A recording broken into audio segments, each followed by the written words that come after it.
Boa noite, igreja. Eu sou o Elton.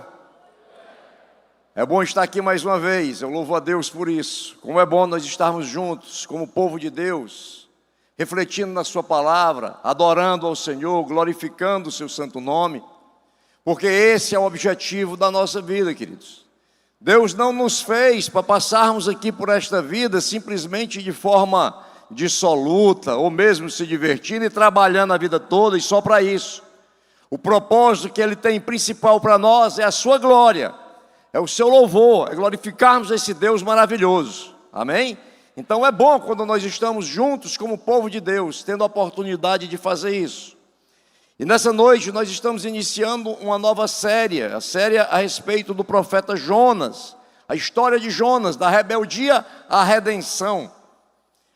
Juntos, ao longo deste mês, nós vamos refletir sobre essa história fascinante desse profeta. Ao longo do mês, o pastor Armando e outros irmãos estarão aqui refletindo sobre toda essa história. O profeta Jonas, ele está entre os profetas menores, e aqui vale um esclarecimento. Os profetas não são considerados menores ou maiores por conta da sua qualidade ou da sua importância, não. Os profetas menores, eles são chamados assim, porque o seu livro estão entre o conjunto de livros proféticos mais curto. São os livros mais curtos. Já os profetas maiores, os seus livros estão entre os livros proféticos mais extensos.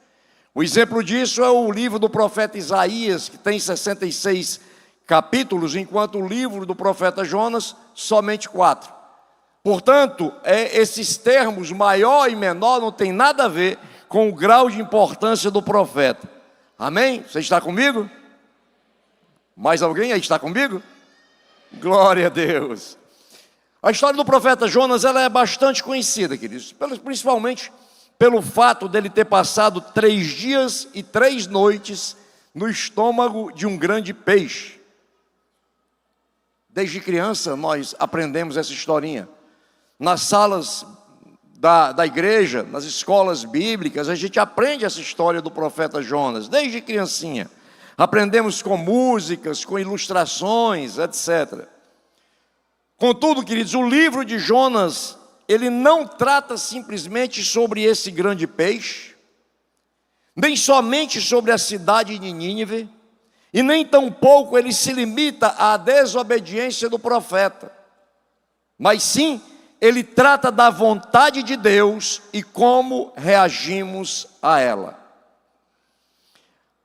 A história narrada no livro, ela é tão extraordinária que muitos a consideram uma alegoria ou uma parábola. Porém, ela foi uma história real. E tanto foi real que no livro de 2 Reis, no capítulo 14, Jonas é identificado como um profeta judeu de Gat-Hefer, que ministrou no reino do norte, Israel, durante o período do rei Jeroboão II, nos anos 793 a 753 a.C. Além disso, o próprio Senhor Jesus falou sobre Jonas como alguém que realmente existiu, e a sua história também foi apontada por Jesus como um tipo de sua própria morte, sepultamento e ressurreição. Está em Mateus capítulo 12, em Lucas capítulo 11, Jesus fala sobre isso. O reinado de Jeroboão II, ele foi um tempo de grande prosperidade para Israel, mas também foi um tempo de enorme declínio moral e espiritual, no qual a nação de Israel afastou-se de Deus e entregou-se à idolatria. E aqui eu quero abrir um parêntese, porque existe um alerta para nós, existe um ensino para nós só neste fato. Todas as vezes em que alguém se desviou de Deus, ou está se desviando de Deus, ou vai se afastar de Deus, acontece em tempos de prosperidade. Pode prestar atenção a respeito disso. No tempo em que as coisas estão prosperando, que Deus está abençoando, existe uma tendência natural de tirar a prioridade dele e dar para outras coisas. Mas quando a situação aperta, todo mundo volta para Deus. Então que nós estejamos alertas a respeito disso. Quando Deus estiver lhe prosperando, continue dando prioridade absoluta ao Senhor. Fecho parênteses e volto à introdução e ao contexto histórico de Jonas. Na mesma época de Jonas, 2 outros profetas, Oséias e Amós, denunciaram corajosamente a perversidade dos governantes, dos sacerdotes e do povo. Isso demonstrava a preocupação de Deus com outras nações, assim como se preocupava com Nínive e não somente com Israel. Que Deus maravilhoso! Depois de ter passado por todas as dificuldades pelas quais passou, Jonas descobriu a compaixão de Deus por outros povos fora de Israel. Descobriu que a compaixão de Deus alcançava até mesmo os inimigos de Israel, de forma que Deus lhes dava a oportunidade de arrependimento e correção. Mais uma demonstração de que Deus chamou o seu povo para ser uma bênção. Mas esse povo, assim como Jonas, recusou-se a obedecê-lo. Queridos, quando Deus levanta profetas para outras nações, a fim de que alertem-nas para o seu declínio moral e espiritual, isso mostra o quanto Deus quer lhes dar a oportunidade de arrependimento e de se voltarem ao Senhor. Deus continua agindo da mesma forma, trazendo oportunidade de arrependimento ao homem, para que o homem possa entender a situação de pecado em que vive, reconhecer a sua dependência de Deus, reconhecer o sacrifício do Senhor Jesus e entregar-se a Jesus, recebendo-o como Senhor e Salvador da sua vida. O livro de Jonas, ele enaltece a soberania de Deus, assim como a sua misericórdia e amor. Deus, ele é o Deus da segunda chance, até mesmo para seus profetas rebeldes. Ele é o Deus da segunda oportunidade. Esse é o nosso Deus maravilhoso. Vamos ler o capítulo 1 de Jonas. Acompanhe a leitura.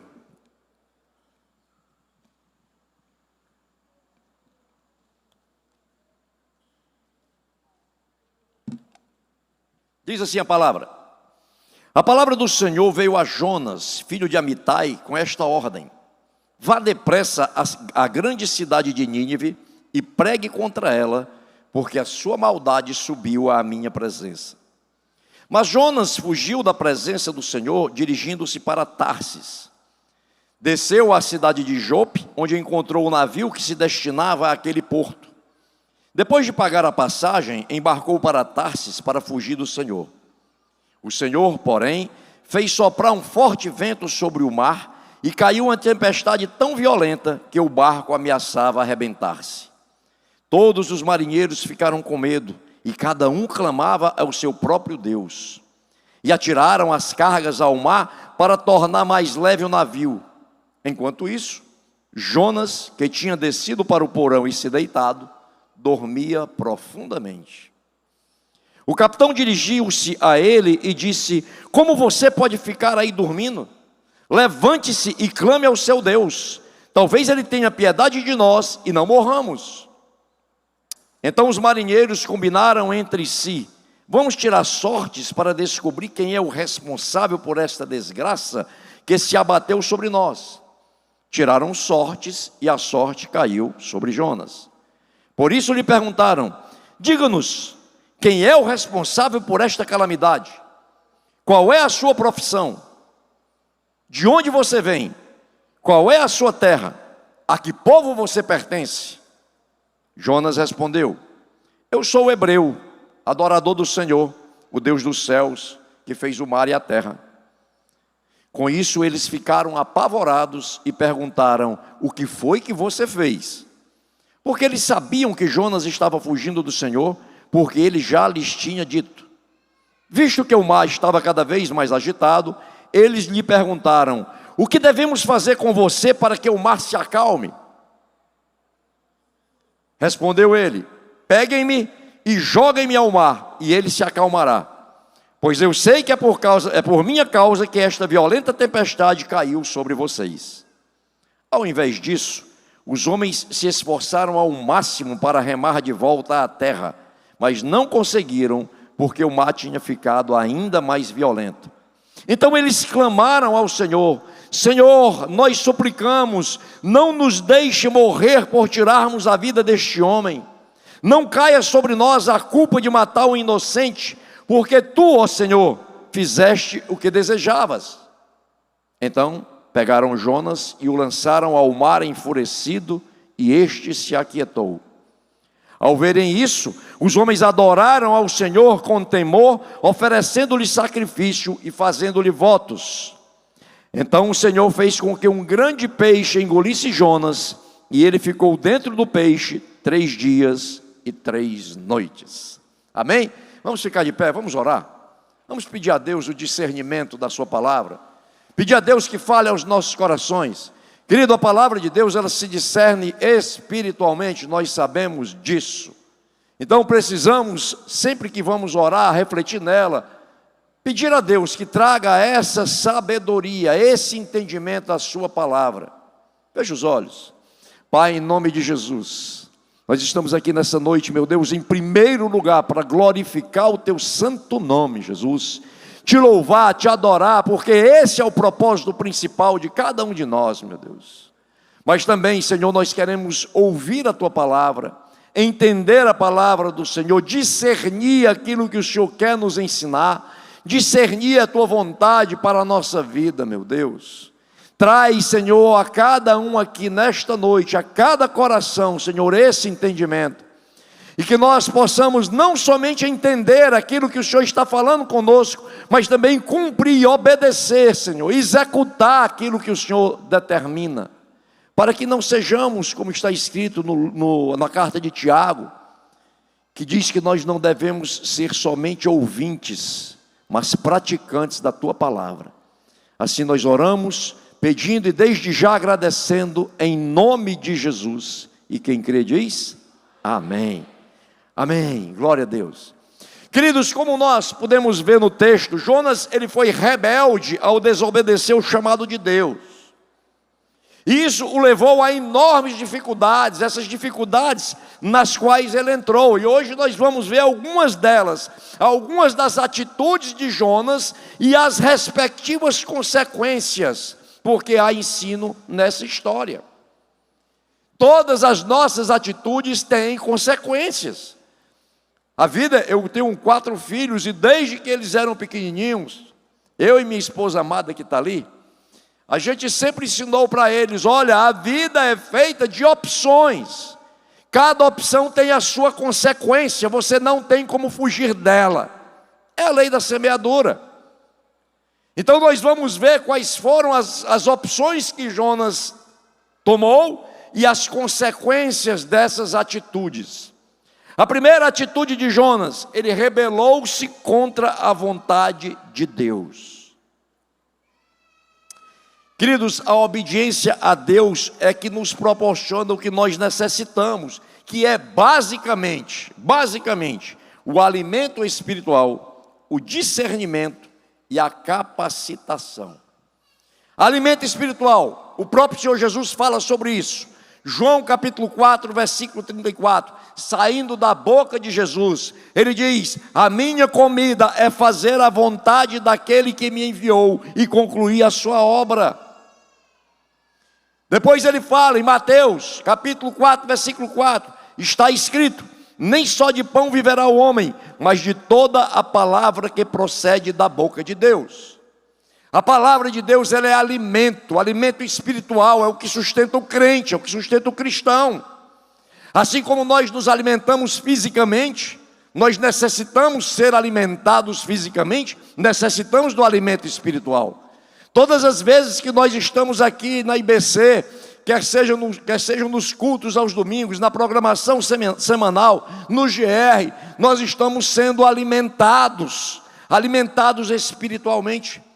Mas isso não é o suficiente. Nós não podemos nos dar ao descuido de só nos alimentarmos uma vez por semana. Não é assim fisicamente. Quem aqui só come dia de domingo? Dia de domingo você se alimenta, dia de segunda você se alimenta, e você o faz durante toda a semana, a não ser nos momentos de jejum e oração. Porque se você não se alimentar, se você se alimentar fisicamente só domingo, na terça-feira no máximo você vai estar desmaiando. Não vai aguentar. Espiritualmente não é diferente. E quando Jesus ele fala sobre isso, dizendo que a palavra é alimento, alimento do Espírito, é porque é verdade. Se você se alimenta somente no físico, você pode até estar vivo fisicamente, mas morto espiritualmente. E de que adianta? Palavra de Deus é alimento, refletir nela é alimento. A vontade de Deus e a sua palavra nos alimentam. Segunda necessidade, discernimento. João capítulo 7, 17, também Jesus diz: se alguém decidir fazer a vontade de Deus, descobrirá se o meu ensino vem de Deus ou se falo por mim mesmo. Discernir significa conhecer alguma coisa pelo poder do Espírito Santo. Isso é discernir. E entre essas coisas está buscar a vontade de Deus para as nossas vidas. O terceiro elemento que a obediência gera também é a capacitação. Hebreus capítulo 13, versículo 20 e 21, está escrito: o Deus da paz, que pelo sangue da aliança eterna trouxe de volta dentre os mortos a nosso Senhor Jesus, o grande pastor das ovelhas, os aperfeiçoe, ou os capacite, em todo o bem, para fazerem a vontade dele, e opere em nós o que lhe é agradável, mediante Jesus Cristo, a quem seja a glória para todo sempre. Amém. Nínive, ela era uma cidade da Assíria. Os assírios eram um povo cruel, que havia maltratado Israel em várias ocasiões. Era um povo tão cruel que possivelmente Jonas queria a destruição desse povo. Enquanto que Deus diz: Jonas, vai lá, prega para este povo, prega para Nínive. Jonas não queria isso. Era como se ele dissesse: Senhor, eu não quero pregar para esse povo, eu quero que o Senhor mande um raio do céu e dizime todos eles, acabe com todos eles. Jonas desejava vingança, possivelmente. E talvez ele achasse que nem mesmo Deus seria capaz de mudar um coração tão cruel como o daquele povo. Estava duvidando do poder de Deus e esquecendo que a vontade de Deus é a expressão do seu amor. E esse amor alcançava tanto Jonas quanto os ninivitas. Queridos, Jesus Cristo, o nosso Senhor e Salvador, Ele é a maior expressão do amor de Deus. Em João capítulo 3, versículos 16 e 17, que você sabe com certeza de cor e salteado, você aprendeu desde pequenininho, está escrito: porque Deus tanto amou o mundo, que deu o seu Filho unigênito, para todo aquele que nele crer não pereça, mas tenha a vida eterna. Pois Deus enviou o seu Filho ao mundo, não para condenar o mundo, mas para que este fosse salvo por meio dele. Vejam que amor maravilhoso esse de Deus, Criador de todas as coisas. O homem se rebelou contra Deus, o homem estava afastado de Deus, separado completamente de Deus. Deus poderia ter destruído tudo e feito de novo se quisesse. Mas Ele resolveu amar, dar uma oportunidade de salvação, de arrependimento, de reconciliação. E para isso Ele envia o seu Filho, Jesus Cristo, que veio também porque quis vir. E Ele diz isso: ninguém toma minha vida, eu a dou. Por amor de muitos. A maior expressão do amor é o amor de Deus, revelada em Jesus Cristo. Deus tem planos, queridos, para cada um de nós, e ninguém vai frustrar esses planos. O salmista Davi, ele afirma que os planos de Deus permanecem para sempre. Da mesma forma, o profeta Isaías reconhece isso.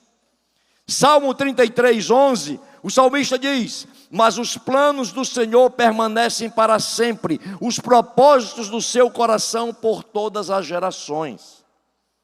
O profeta Isaías, em 55, 8, porque os meus pensamentos não são os pensamentos de vocês, e os caminhos de vocês não são os meus caminhos, diz o Senhor.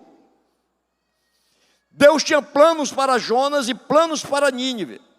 Deus, Ele tem planos para você e para mim individualmente.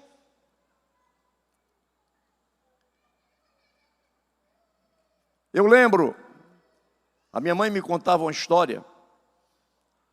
Na minha casa, sou eu e mais 2 irmãos. Eu tenho um irmão mais velho do que eu e uma irmã mais nova. Mas entre o meu irmão e a minha pessoa, nasceu um natimorto. Naquela época não existia tecnologia para saber se o bebê estava vivo ou morto, no ventre, no útero da mãe. Não existia. E a minha mãe levou aquela gravidez toda sem saber se eu estava vivo ou morto. Mas Deus tinha um plano na minha vida e por isso eu nasci vivo. Desde antes, por isso a palavra diz, de antes de sermos formados no útero da nossa mãe, Ele já nos conhece, queridos. Quando Ele tem planos, nada impede. O cuidado de Deus é maravilhoso. A vida, ela é feita de lutas, mas nós podemos confiar que Ele vai estar sempre à frente para nos ajudar, para nos direcionar. Como Ele cuidou de mim ao longo de toda a minha vida. Quando eu oro à noite, eu procuro trazer à memória aquilo que me dá esperança, como diz a Bíblia. Em outras palavras, eu procuro me lembrar de tudo que Deus já fez por mim, e isso me traz a certeza, porque a esperança bíblica é certeza, a certeza de que Ele vai continuar fazendo. Amém? Quantos livramentos Ele me deu, curas, ainda garoto, eu tive um problema grave de asma. Não conseguia respirar, muitas vezes acordava de madrugada sem conseguir respirar. As condições financeiras do meu pai não eram das melhores. Ele saía na madrugada, me colocava dentro do carro, ia para a beira-mar de Fortaleza, simplesmente para eu ficar em frente ao mar, respirando, tentando respirar aquela brisa do mar, porque a falta de ar era muito grande. O tempo passou, e Deus me curou completamente, porque os seus propósitos são assim. Pode glorificar a Deus, os seus propósitos são assim. Ele vai estar sempre à frente para nos ajudar, para nos direcionar, queridos, sempre. Salomão tinha essa consciência. Em Provérbios 16, 9, ele diz: em seu coração o homem planeja o seu caminho, mas o Senhor determina os seus passos. É determinado por Deus, e glória a Deus que é assim. Hoje eu olho aos meus 63 anos de idade, eu olho para trás louvando a Deus, glorificando o nome do Senhor. Sabe por quê? Porque os planos deles se realizaram e estão se realizando, e eu creio irão se realizar na minha vida. E muitos deles, talvez até a maioria, totalmente diferentes daqueles que eram os meus, mas surpreendentemente muito melhores do que aquilo que eu pensava, daquilo que eu planejava. E Salomão sabia disso.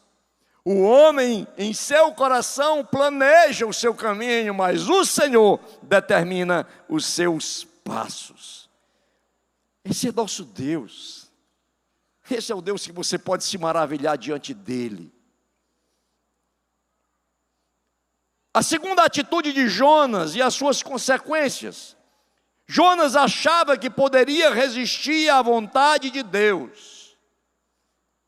Mas a desobediência não é uma opção. E quando ela acontece, Deus disciplina o desobediente. Sabe por quê? Porque Ele corrige o filho que ama. Hebreus 12, 5 e 6 está escrito: vocês se esqueceram da palavra de ânimo que eu lhes dirige como a filhos, que Ele lhes dirige como a filhos? Meu filho, não despreze a disciplina do Senhor, nem se magoe com a sua repreensão, pois o Senhor disciplina a quem ama e castiga todo aquele a quem aceita como filho. A disciplina, queridos, ela é uma prova de amor. Ela dói, mas é necessário. Quem é pai, quem é mãe aqui sabe disso. Em Hebreus, também no capítulo 12, versículo 11, está escrito: nenhuma disciplina parece ser motivo de alegria no momento em que é aplicada, mas sim de tristeza. Mais tarde, porém, produz fruto de justiça e paz para aqueles que por ela foram exercitadas. Quando Deus ordena algo, devemos ouvir e obedecer, porque a obediência é uma prova de amor a Deus, é a obediência. Tanto que Jesus também diz em Lucas capítulo 6, versículo 46, por que vocês me chamam Senhor, Senhor, e não fazem o que eu digo?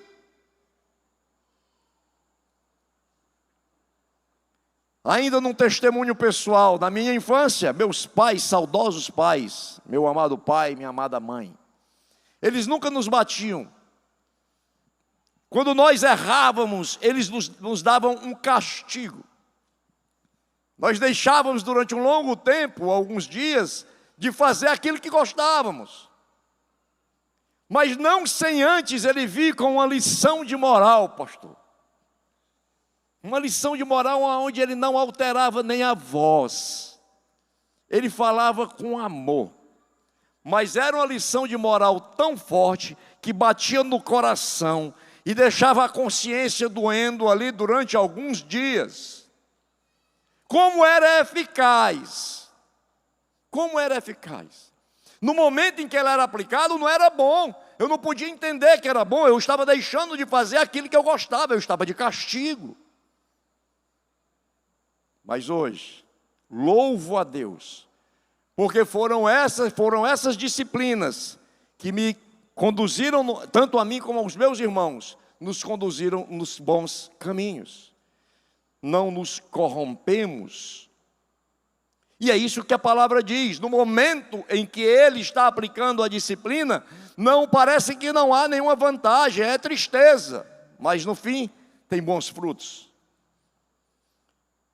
Talvez muitos de vocês aqui nessa noite estejam sendo disciplinados por Deus. E se isso está acontecendo, louvem-no, porque é uma prova de que Ele os ama. Glorifique, porque Ele ama você. Se Ele não amasse, Ele não estava nem ligando para o que você estivesse fazendo. Peça discernimento para que Deus te traga a compreensão do que está acontecendo e que você precisa ser disciplinado, embora o teu espírito, que escuta a voz do Espírito de Deus, se você tem Jesus no coração, já sabe o que é que está errado. A terceira atitude de Jonas e suas consequências. Jonas também esqueceu que a vontade de Deus é boa, perfeita e agradável. E ela é assim mesmo quando nós não entendemos. Mesmo quando não entendemos. Sabe, queridos, muitas vezes nós passamos por determinadas situações que nós não entendemos o que está acontecendo, questionamos a Deus. E muitas vezes não sentimos a presença de Deus. E nós procuramos sentir um arrepio, algo diferente no nosso corpo, para que Deus esteja falando conosco e nós não sentimos nada.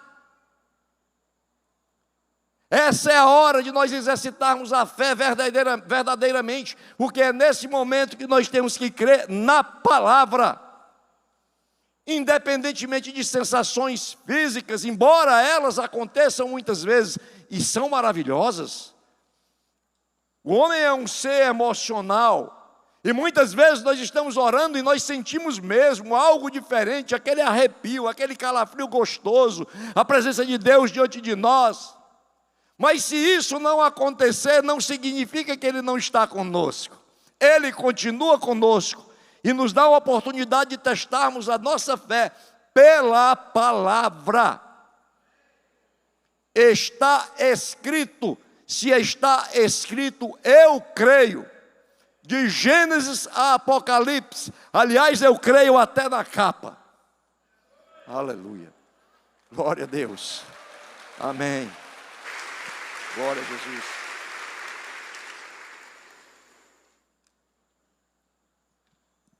Então, diferente da vontade de Deus, a vontade de Jonas era que Deus condenasse Nínive, que a destruísse.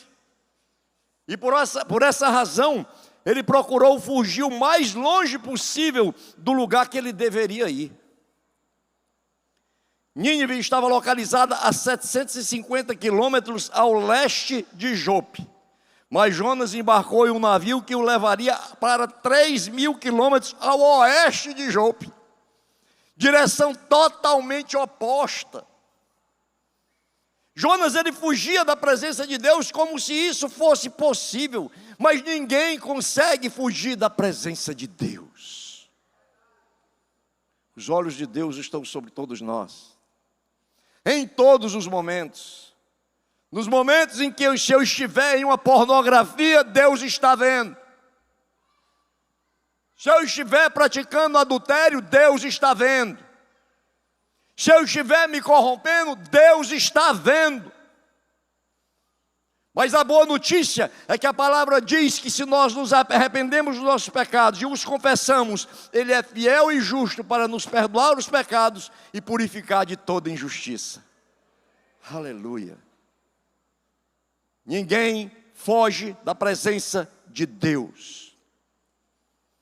Davi, ao escrever o Salmo 139, consciente dos seus próprios pecados, ele considerou ali por um breve momento que talvez fosse melhor esconder-se da presença de Deus. Mas ele, pensando melhor, ele admitiu que isso é impossível. Vamos ao Salmo 139, versículo 7 a 12. O que ele diz? Para onde poderia eu escapar do teu espírito? Para onde poderia fugir da tua presença? Se eu subir aos céus, lá estás. Se eu fizer a minha cama na sepultura, também lá estás. Se eu subir com as asas da alvorada e morar na extremidade do mar, mesmo ali a tua mão direita me guiará e me susterá. Mesmo que eu dissesse que as trevas me encobrirão e que a luz se tornará noite ao meu redor, verei que nem as trevas são escuras para ti. A noite brilhará como o dia, pois para ti as trevas são luz. Aleluia. Ninguém se esconde de Jesus. Ninguém se esconde de Deus, queridos. Talvez você esteja passando por uma situação em que não quer mais nem orar, nem refletir na palavra, para não ser confrontado com Deus. Isso é uma forma de tentativa de fuga. Não vale a pena, não compensa. Deixe que Deus fale com você, abra o coração. Abre o coração e se tiver em pecado, confesse-o. Adão tentou esconder-se de Deus, mas não conseguiu. Davi também pensou nisso, mas desistiu, como nós vemos há pouco. Jonas, ele tentou uma fuga impossível e ele sofreu as consequências disso. Era necessária uma lição para fazê-lo voltar-se a Deus e obedecê-lo. Isso era para o seu bem e para o bem de Nínive. Além de trazer Jonas de volta à obediência, Jonas ainda foi um instrumento para pregar para aquela cidade. E o pastor Armando ainda vai falar sobre o arrependimento eficaz de Nínive. Mas vamos ver aqui o que é que aconteceu com Jonas. Como ele desceu cada vez mais na medida em que insistia em desobediência. O texto diz no versículo 3, Jonas capítulo 1, versículo 3. Mas Jonas fugiu da presença do Senhor, dirigindo-se para Tarsis. Desceu à cidade de Jope, onde encontrou o navio que se destinava àquele porto. Depois de pagar a passagem, embarcou para Tarsis para fugir do Senhor. Jonas, em desobediência, ele desceu para Tarsis, diz a palavra, aliás, para Jope, diz a palavra. Depois, o que aconteceu com ele? Ele continuou descendo. Versículo 5. Todos os marinheiros ficaram com medo, e cada um clamava ao seu próprio Deus, e atiraram as cargas ao mar para tornar mais leve o navio. Enquanto isso, Jonas, que tinha descido para o porão e se deitado, dormia profundamente. Desceu para Jope, desceu um pouco mais, foi para o porão. E veja que lição também, queridos. É possível você estar no porão e dormir tranquilamente.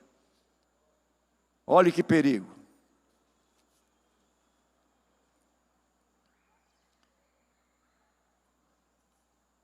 Depois, ainda sem arrependimento, Jonas continua descendo. Versículo 17. Então o Senhor fez com que um grande peixe engolisse Jonas, e ele ficou dentro do peixe 3 dias e 3 noites. Ou seja, ele desceu mais um pouco, desceu para o estômago de um grande peixe. Desceu a Jope, desceu um pouco mais para baixo, para o porão, e por fim, mais baixo ainda, ao estômago de um grande peixe.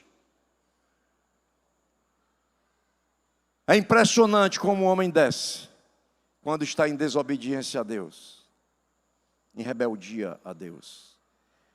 Desce e desce e desce.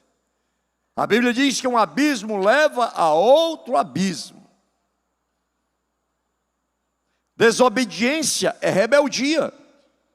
E o pecado da rebeldia, segundo as Escrituras, é como o pecado de feitiçaria. Está escrito, 1 Samuel capítulo 15, versículo 23. Pois a rebeldia é como o pecado da feitiçaria, e a arrogância como o mal da idolatria.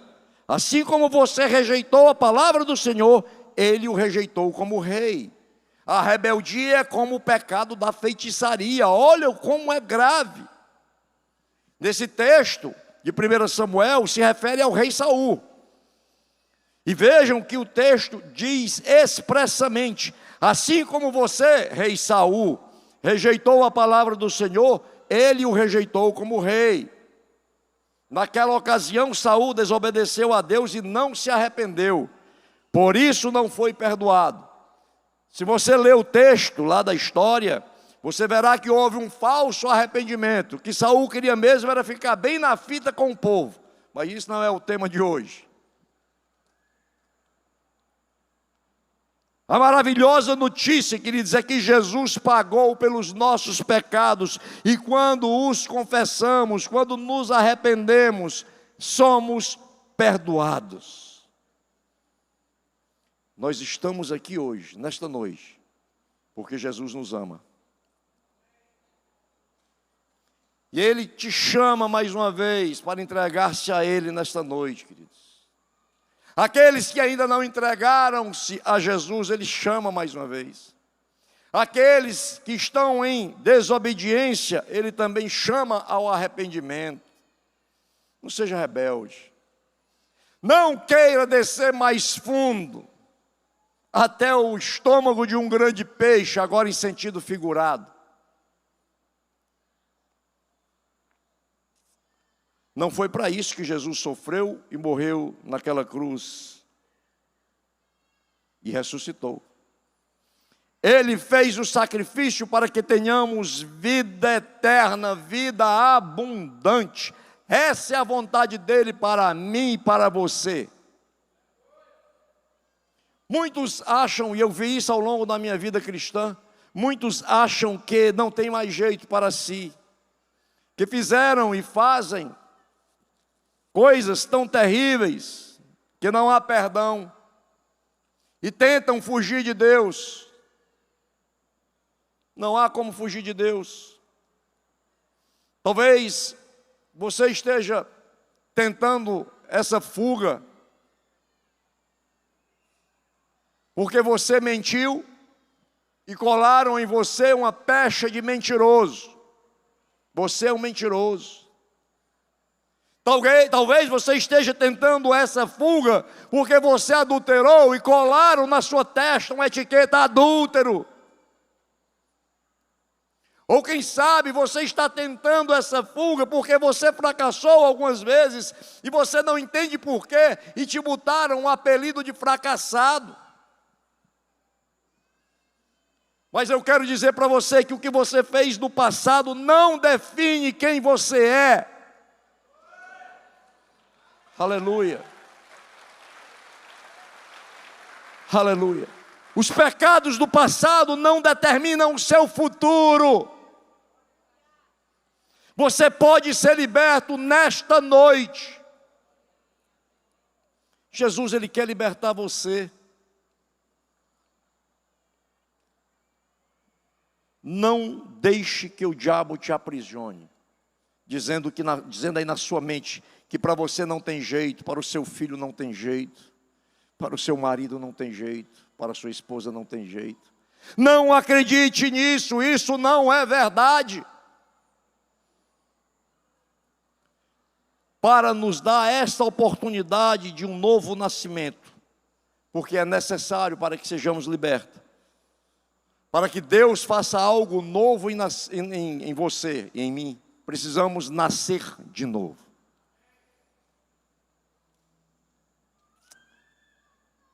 Para nos dar essa oportunidade, Jesus pagou um alto e necessário preço. Para nos reconciliar com o Pai, Ele precisou assumir as consequências dos nossos pecados. Ele precisou assumir as nossas culpas. Nós ouvimos um louvor que fala sobre isso, por sinal eu quero convidar os irmãos do grupo de louvor para virem aqui. Não sei quantos prestaram atenção no louvor da hora da oferta, que fala do que Jesus fez por mim e por você. Deus, Criador de todas as coisas. A Bíblia diz que tudo que foi feito por Ele, nada do que foi feito sem Ele. Desce do seu trono de glória, assume a forma humana, sendo perfeito, absolutamente puro, se submete por amor a mim e a você, a escárnio, vergonha, tortura e morte cruel, reservada aos piores bandidos, morte de cruz, por amor. Nesse hino você vai ver que naquela cruz Ele pensava em mim, Ele pensava em você. Vamos escutar o hino? Você não precisa se preocupar em cantar, mas se puder, feche os seus olhos e só escute.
Espinhos furaram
Foi em mim que Jesus pensou. Que amor lindo.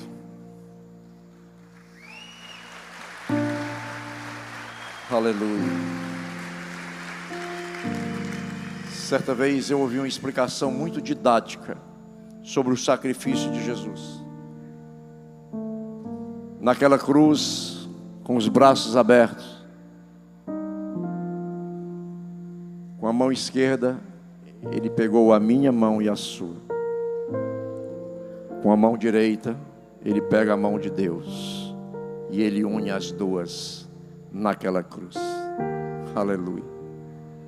Nós estávamos separados de Deus, destituídos da sua glória, é o que diz a palavra, completamente afastados de Deus, mortos em nossos delitos e pecados.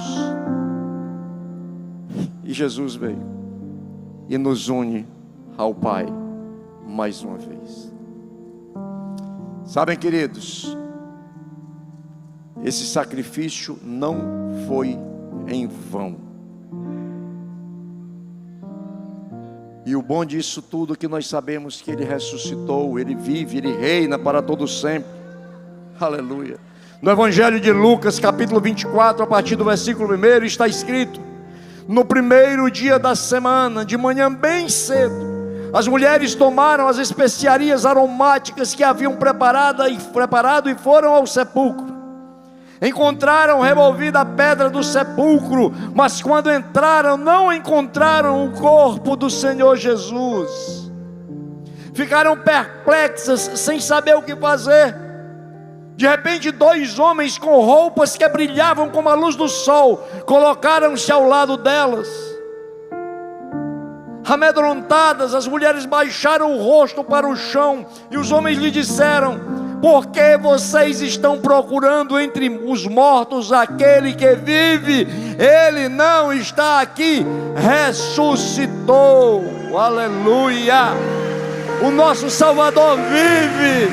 Glória a Deus. Aleluia. Não continue em desobediência. Jesus te chama nessa noite. Você que nunca entregou a sua vida a Ele, faça isso hoje. Hoje, aqui, agora. Jesus vai mudar o seu coração, vai mudar a sua história, vai mudar a sua vida. Não perca tempo, queridos, a vida é curta. Em média, o homem vive 70 anos, conforme está escrito na própria palavra. E realmente a vida média do homem, cientificamente falando, é 70 anos, e da mulher 73. Alguns, evidentemente, vivem muito mais do que isso, mas eu estou falando na média. E passam muito rápido. Muito rápido. Você já escutou com toda certeza algumas pessoas dizendo: olha, a vida é curta, vamos aproveitá-la. Mas também nós devemos considerar um outro conselho que diz: a eternidade é longa, vamos nos preparar para ela.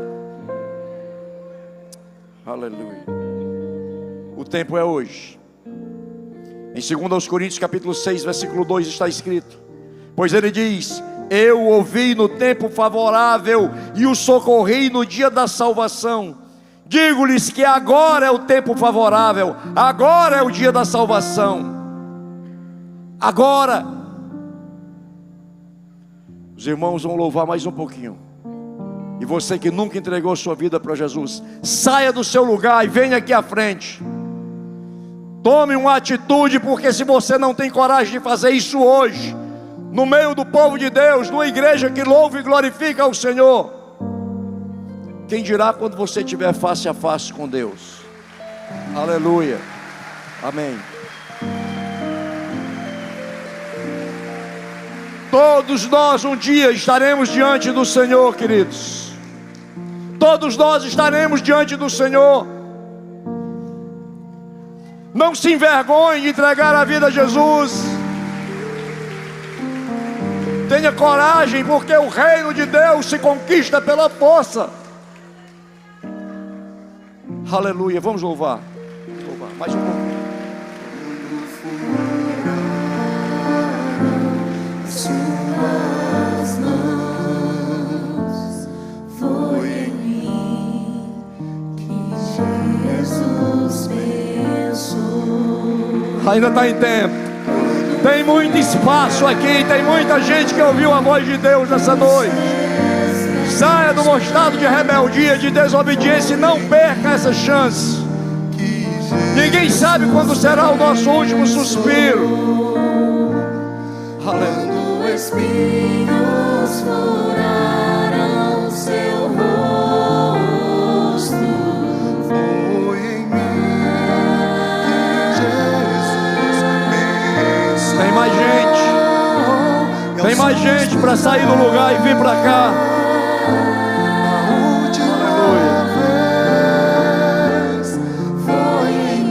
Você que está nos assistindo pela internet, faça a sua opção agora também. Aonde você está, levante as suas mãos e diga: Senhor, eu te entrego a minha vida. Eu te recebo como meu Senhor e meu Salvador. Aleluia. Jesus pensou. Aleluia. Escute a voz de Deus. Ainda tem tempo. Nós vamos orar.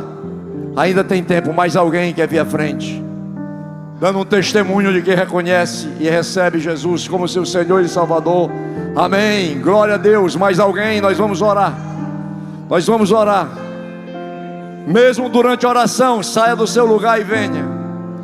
Pai, em nome de Jesus, nós estamos aqui nessa noite glorificando o teu santo nome, Jesus. Te louvando, meu Deus, por este amor tão lindo, tão maravilhoso, Senhor. Senhor, naquela cruz o Senhor contemplava esta noite cada vida aqui à frente. O Senhor via naquela cruz, Senhor. Cada um que está sentado nesse lugar, meu Deus, o Senhor via. Era em nós que o Senhor pensava. Era em cada um aqui que o Senhor pensava. Obrigado, Jesus, porque esta foi a oportunidade da nossa reconciliação com o Pai. E, meu Deus, um dia nós estaremos contigo na eternidade, Senhor, glorificando e louvando o Senhor com os anjos. Aleluia. Essa é a vida que mais importa, a vida eterna. Senhor, abençoa cada um aqui nesta noite, cada um que veio aqui à frente, Senhor. Derrama da tua graça, da tua unção, do teu Espírito Santo. Meu Deus, a unção que cura toda dor, que quebra todo jugo, vem sobre cada vida aqui, meu Deus, em nome de Jesus, trazendo vida nova, Senhor, fortalecendo os laços, meu Deus, libertando as famílias, meu Deus, salvando e curando para a tua glória. Assim nós pedimos e desde já nós agradecemos, em nome de Jesus. Amém. Glória a Deus, glória, glória, glória a Deus. Louvado seja o nome de Jesus Cristo. Aleluia.